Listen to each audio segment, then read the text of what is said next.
Welcome to the Upside podcast, where we help you get unstuck in your life and your business by elevating your thinking and provoking meaningful change from the inside out. I'm your host, Teresa Flood, and let's get started. I have a phrase that I catch myself saying all the time, and it's actually starting to drive me insane. And so if you know me in the real world, I would encourage you, if you hear me say this, I want you to call me out on it. And that phrase is when somebody asks me, so Teresa, how are you? How are the girls? How are things at Dallas Preston Road? How's Tommy? My number one default answer that I go to, we're so busy. It's just so busy. And I hear myself say it. It's such a nothing answer. It's kind of like when somebody says, how are you doing? And you say you're fine. It's really just an absolute nothing answer. Guess what? Everybody is busy. You're busy. I'm busy. My retired parents are busy. Everybody in our society right now is busy. It doesn't differentiate. It doesn't tell us who's successful, who's unsuccessful. The entire world right now is busy. And yet we claim that oftentimes as some kind of badge of honor or an indication of our success or our work ethic. And I just want to challenge you that busy does not equal productive. Absolutely not the same thing. Busy does not equal productive. And successful people are not the busiest people. Successful people are the most productive people. They're the people that use their time in the absolute best ways. So if you are feeling tired, exhausted, and might I say guilty, you need to listen up. So what separates successful people from those who are not is not about how full their calendar is. It's about whether they prioritize their calendar. It's all about our relationship with how we use the time that God's given us. So my question to you is, are you doing the things that are the most important? So there is a concept, I'm sure you have heard of it before, called the 80-20 rule. This is not profound and new. But it is such an important thing that we have to understand. So the 80-20 rule states that 80% of our results come from 20% of our activities. And this can show up in a plethora of ways. Essentially what it's saying is that everything does not matter the same. It's not weighted the same. It doesn't have the same amount of impact. So if only 20% of our activities give us 80% of our results, you can flip that on its head and say 80% of our activities give us 20% of our results. So it is a law of unequal payoff. Everything does not matter the same. Busyness and productivity are not the same thing. What you do and what you accomplish are not the same. So I want to give you 5 things. I had to look at my notes. I couldn't remember how many things I had. 5 things to help us in our relationship with time and with productivity and to step away from the badge of busyness and really turn into true productivity. So the first thing is get crystal clear on your priorities.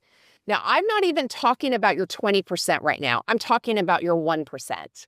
I am talking about what matters to you more than anything else in the world. Why do you do the 20% activities? This is probably things like time with loved ones, your family, your faith, giving back, making an impact. It's the things that should be the most non-negotiable things.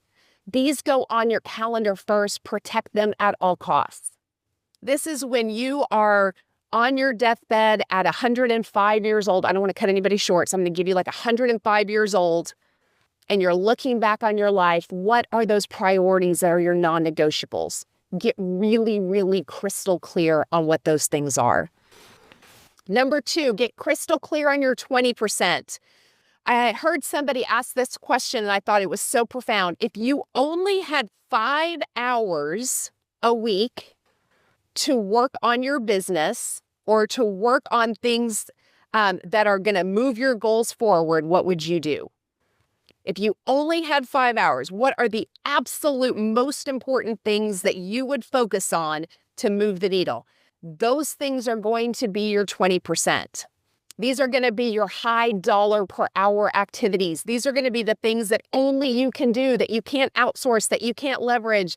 These are going to be the things that make you money. And if you don't have them, none of the other 80% matters, right? If you are in real estate, most of my friends are in real estate, and we can write a perfect contract, we can negotiate, we can do all of the things to manage the transaction. And if we have no clients, none of that else ever gets the opportunity to happen.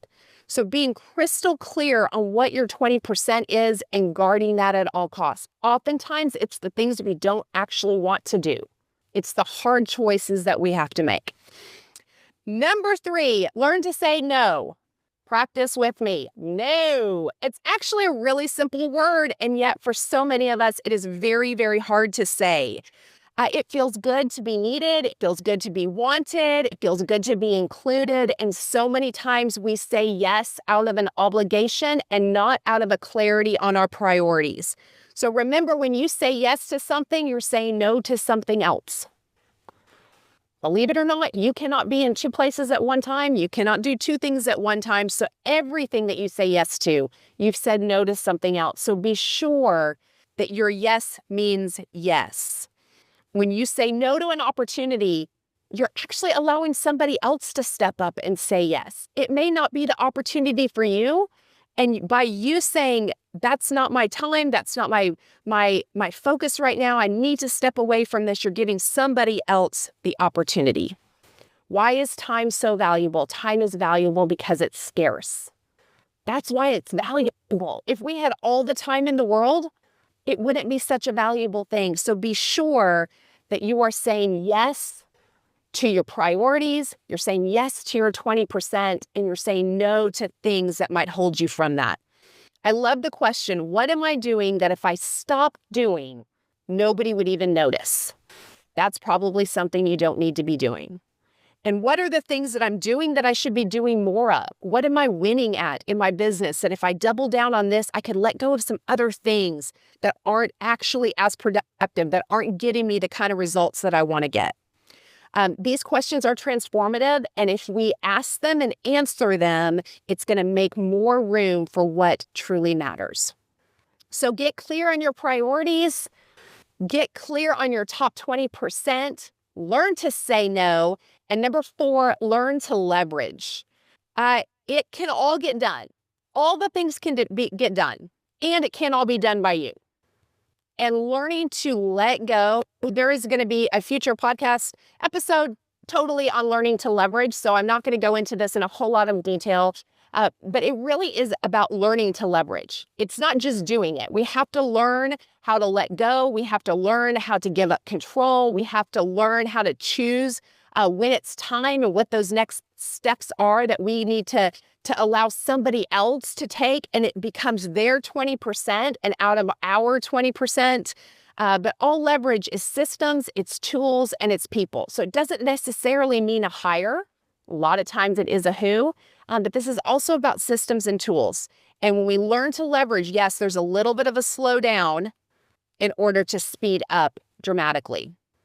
And then the 5th challenge that I have for you as we really improve our relationship with our time, and that is to allow blank space. And I think there tends to be this feeling that all of our calendars need to be full. If there is an empty spot on it, then we're not being productive. Or if we don't have something scheduled, well, gosh, we need to hurry and do something to fill that time. But remember, if you are overscheduled, you're never going to have time for those surprise opportunities. You're never going to have time for that spontaneity to come up and to be able to say yes to something that you really want to and should be able to say yes to, but you are so overbooked that there's no flex room in there to be able to say yes to those things. You can also have blank space on your calendar and not fill it. You can have a weekend with nothing on the calendar, and that is okay.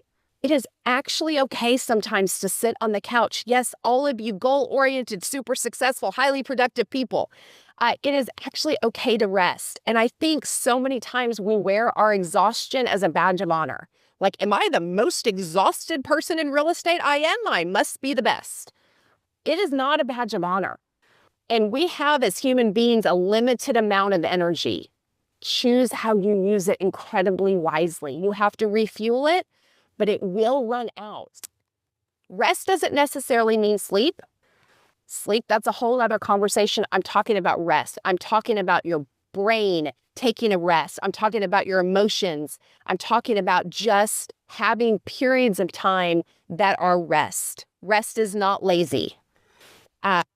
Taking shortcuts, that's lazy. Not doing hard things, that's lazy. Expecting a handout, that's lazy. Resting when we should be working, that's lazy. Robert Kiyosaki actually has a quote in his book, and he says, busyness is actually a sign of laziness. Why? Because a lot of times we're filling it with all of the things to keep us from doing the actual work that needs to get done. So I would encourage you to pre-plan your rest. Be intentional about your rest. Be intentional about your downtime. Be intentional about your fun time. Here's the truth. If you don't rest, you will quit. You don't rest, you will quit. Your body will quit for you. You will get sick. Eventually, if you don't rest, you will quit. And I think there is a secret to productivity is learning to rest. It's strategic. It's intentional. Learn to rest so that you don't quit. So get crystal clear on your priorities, on those things that matter above all else. Get crystal clear on your 20% activities that drive your metrics and your results. Learn to say no. Lean into leverage and learn how to do it. And then number 5 is allow blank space in your calendar. So if this episode was helpful to you, I would encourage you and ask you to share it with a friend, somebody who may feel tired, exhausted, or maybe even guilty, and allow this episode to maybe encourage them to think about their relationship with time differently. As always, this is Teresa Flynn. Thank you for tuning in to The Upside podcast. We'll see you next time.